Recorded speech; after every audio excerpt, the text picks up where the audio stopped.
Welcome to the Simpler Business Podcast, where we talk about ways to do what you love and serve your people in a way that brings you income and freedom. I'm your host, Marissa Roberts. Join me as I chat with my favorite entrepreneurs about how they simplify their biz so that you can simplify yours. Too many business owners focus on scaling and growing without the proper foundations in place, which tends to cause problems as they grow. This can lead to burnout, this can lead to structural issues, and those sorts of things, they cost a lot of time and money and energy to fix. So if you can avoid that, that would be great. Scaling with sustainability at the forefront is really the key to healthy, lasting growth for your business. Tressa Beheim joins me on the show today to talk about why having strategic marketing and operations support in your business is essential to scaling in a sustainable way. Tressa is the founder and driving force behind Simplify Now, where she serves as an online business manager and strategic partner. Leading a team of dynamic individuals, she is the go-to expert for entrepreneurs looking to streamline their operations and build their businesses. Tressa combines the knowledge and the business acumen attained through an MBA and years in various corporate positions, with nearly 15 years in the online world to help her clients execute their big and their small visions in the real world. Tressa's unique understanding of what happens behind the scenes and fresh insights into how business owners can make their businesses work for them helps her clients stay in their zone of genius. Tressa, welcome. I'm so excited you're here. So am I. I'm great. I'm really excited to chat with you today. I love this topic because my whole podcast and my whole business is based on simplifying things for other business owners. And I think there's so much out there that really causes a lot of overwhelm and causes a lot of overwork and doubling up on things that doesn't need to be like that. But business owners are generally so focused on their zone of genius and wanting to help people that they kind of forget about all that stuff that can happen behind the scenes that can be a lot smoother than they experience, right? Yes, for sure. And I think that, there is a hustle culture is real, right? There's this huge amount of pressure to be bigger and bigger and bigger and make more money and more money. And it can be tempting to not really stop and think, like, is that the business that I want? And, what are the things that I'm doing that make sense and don't make sense? And so I really love getting into people's businesses and helping them see, like, oh, I don't actually have to do all these things that, people on the internet are telling me I have to do.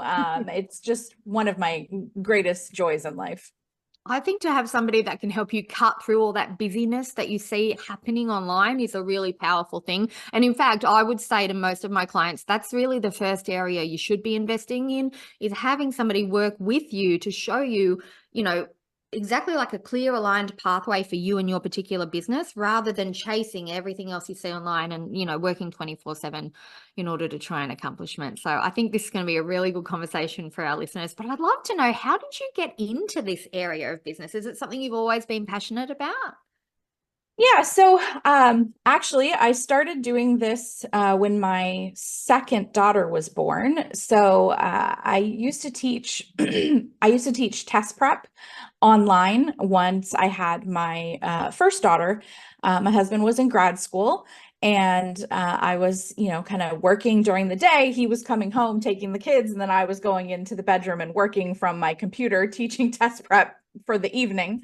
But when I had my second daughter, she was not as easy of a baby. And so that became a little bit more challenging to be at home all day with two relatively young kids and then working in the evenings. And so one of my good friends at the time was a systems engineer for online businesses. And she said, this is basically what you used to do, in an office. You could totally do this. So why don't you give it a try? And so I was like, okay, let's see what happens. And very quickly realized, oh, this is actually really fun. Like, I really enjoy this. I started as a VA and then very quickly started doing, higher level tasks. And I did this for several years as an employee for someone. And then when we moved to Germany, I decided to start my own business. And I worked on a consulting and strategic level with clients. And one of the things that I kept seeing is we would come up with these great plans and these great strategies, but they often didn't have the depth in their own team to actually execute on any of those strategies. Yeah. And so then I started adding members to my team to be like, okay, I don't want to be building a sales page at 3 a.m. anymore. So I had someone who, could start doing those pieces for me. And it's a really great blend because not all business owners want to have a big team, Yeah. but they sometimes need those gaps filled on in their business. And so this kind of gave them an opportunity to get that consulting and that strategy with some execution support as needed. That's a really nice way to do it, because you're right. I think business owners, we tend to default to, I've got to do it all myself. And then we never get time off. And it takes us hours to do what could take, someone who's used to doing that task a few minutes. Yes. And then we go completely the other end of the scale and go, oh, I'm going to have to employ a team member, but then I'm responsible for their paycheck. And what if it doesn't work out? Then I'm, going to feel terrible there. So we swing wildly from one to the other, right? So this is a really nice in the middle option. Yeah. Yeah. And the other thing that I sometimes see is people will often just kind of have a string of freelancers that they bring in for a project here or a project there. But if they don't know your business, it takes a lot of effort to get people up to speed on how you like things. Even if you have good SOPs and processes in place, it still takes time to learn someone's business. And so, having someone who is in your business all the time and knows it, but is able to have, oh, we need a sales page this month, but we don't need another one for 6 months, not a problem, has worked out really well. Yeah, I love that. All right, so then let's talk scaling. How do you think scaling without thinking about sustainability how does that cause problems for business owners? Because we do tend to jump in, we don't think big picture, do we? Yeah, so I think there's kind of two key things that I see happen when we're not keeping sustainability in mind. One is from a personal level, we tend to burn out, right? Because it's all about holding on by sheer grit. We're just going to work harder, work longer, do more, and that's going to solve the problem. And it will work for a long time for some people. Some people can make it work for years, but eventually what tends to happen is they burn out. And for some people that can be fixed very quickly. And for other people, they're just like, I just can't do this anymore. Like I'm just done. Right. Yeah. And, I've seen that happen quite often with people that come to me. And sometimes, like I said, we're able to fix it within a couple of months and they go back to being very happy in their business. And some people are like, I'm just done. I can't do this anymore. And that's obviously, they started a business for a reason. So that's really sad to see that burnout prevent them from getting what they wanted. And then the other thing is more structural, right? When you're just constantly focused on scaling, you often don't have the foundation in place for that to actually last. And so often what happens is you might have one really big launch, right? Or you might have one really big stream of revenue that works well for a little while, but if one thing changes, it's just going to vanish because you don't actually have the lead generation in place. You don't have the back end processes that are supporting all of those customers that you're getting. And so you'll see these really big peaks and then these really big crashes because there just isn't that foundation in place to support it all long term. And oftentimes when we're focusing just on scaling, we're not thinking about what do we do in between to make the growth that we've attained last, right? And we see this a lot with like opt-ins and lead gen. People will do like, I have a launch coming up, so I'm going to spend 6 weeks list building. And then they're so busy with the launch that they don't list build for another 6 months. And then it's like, oh, I have another launch, I have to list build, right? As opposed to being able to just consistently do that all the time so that it's not, a big deal when the next launch is coming up. Oh, that totally appeals to me because this is why I'm not a massive fan of launches. Like my friends do launches and they're amazing at them and they get great results from them, but they've got structure by now. They've got teams, they've got, you know, a Yeah. process that works and a backup. But for me, I don't like feast or famine. I don't like peaks and troughs. I don't like working and then taking a full on break. I like balance. I like predictable. I like knowing what's going to happen every month and having a backup plan in case something doesn't work out, have 2 or 3 options going on. So that really speaks to my soul, because I'm not that adrenaline person. You know how some people do really well with adrenaline and they're like, yeah, when it's gung Yes. ho, that's when I'm at my best. I am not that person.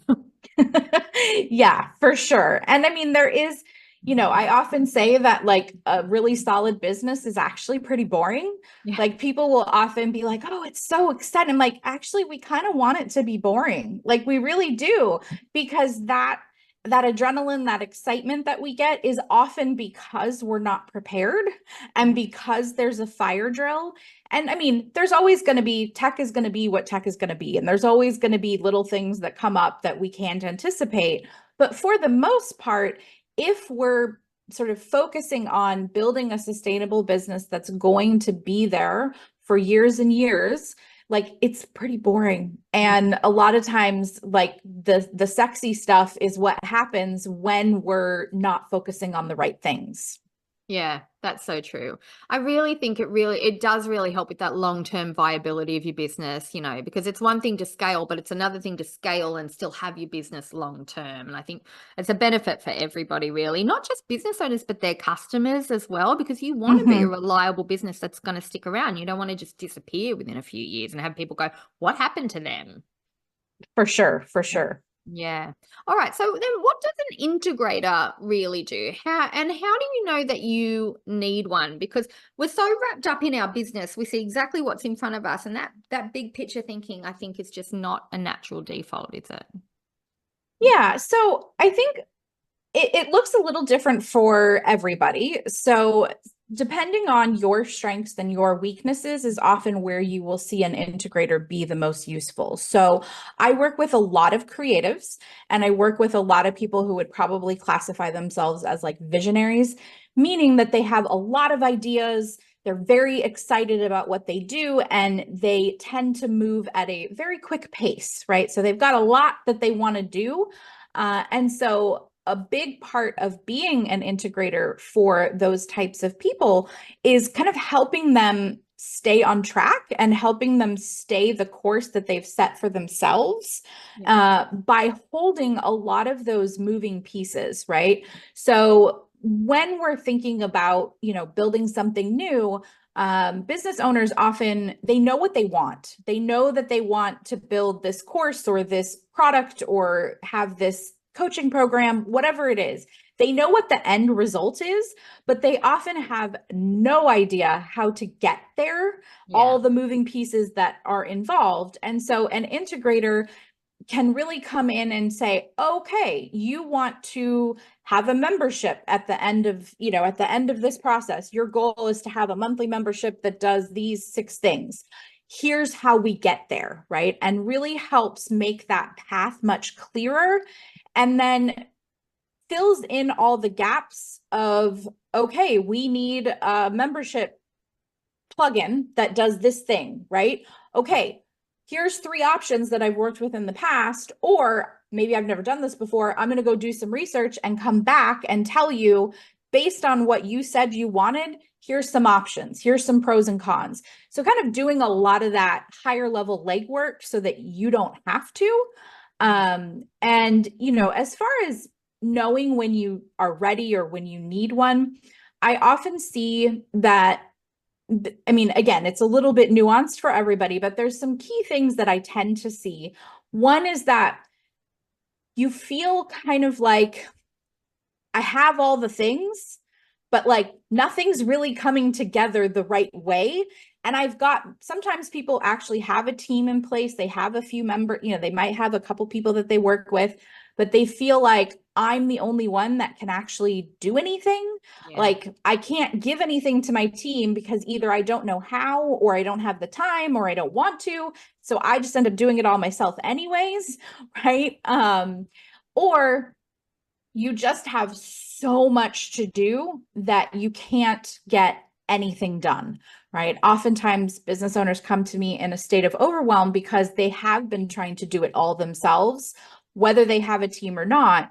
And they just like, I just don't have enough hours in the day, right? But I don't have anyone on my team that I can hand things to without a big process. I just need to be able to say, this is what I need. Tell me what to do. Help me get it done, and then have it get done without a lot of back and forth. Yeah, it's almost like you're kind of a problem solver and a puzzle fixer at once. And I think you're right. A lot of the time when business owners try to do everything, or they try and train their own staff in areas that the staff aren't naturally good at or haven't spent time in before, they spend so much time and effort, but also so much mental load. It sounds like you really save a lot of that research time, a lot of that, hey, this is what I want, but this is what it actually looks like behind the scenes. And the tech does change very quickly. And somebody in your role or someone on your team would be up to date with those tech changes and those trends. But business owners who don't work in that field wouldn't even know where to start, right? Yeah, for sure. And a lot of times, what I do is a lot of answering questions and giving input on plans. And also, I often joke with my clients that like hiring someone to tell you no is really important in your business. I was just about to say, I bet you tell them when something's not going to work as well. Yes. And so, I always say no with love, but like oftentimes I will be, there's usually two big reasons I say no. One is capacity, right? Because yes, this brilliant idea that you had last night is a really good idea, but we have 47 things already in motion and there is just not the capacity to do this right now. So I can often be that voice of reason to say, hey, here's the 6 things that we're actively working on. We can totally do that new idea that you have, but which of these 6 things are we going to give up? Yeah. And sometimes that's enough for them to go, oh, right. Let's put that 3 months from now, right? And then I will kind of keep track of that for the next 3 months so that it doesn't get lost. And then we'll come back to it when some of those current things are wrapped up. And then, sometimes I do kind of say, that doesn't feel like it's actually your business. Like, let's talk through this. And then in the conversation, they realize, oh, you're right. We either need to tweak it this way, or we need to add this or take this away. So kind of just letting them have that space to figure things out, but not entirely on their own. I really like that. It's like you're their second business brain, right? So they can get all the important stuff done and they can prioritize what they need to. And I think that leads to less physical effort for them and mental effort for them in the long run, which is really, really good.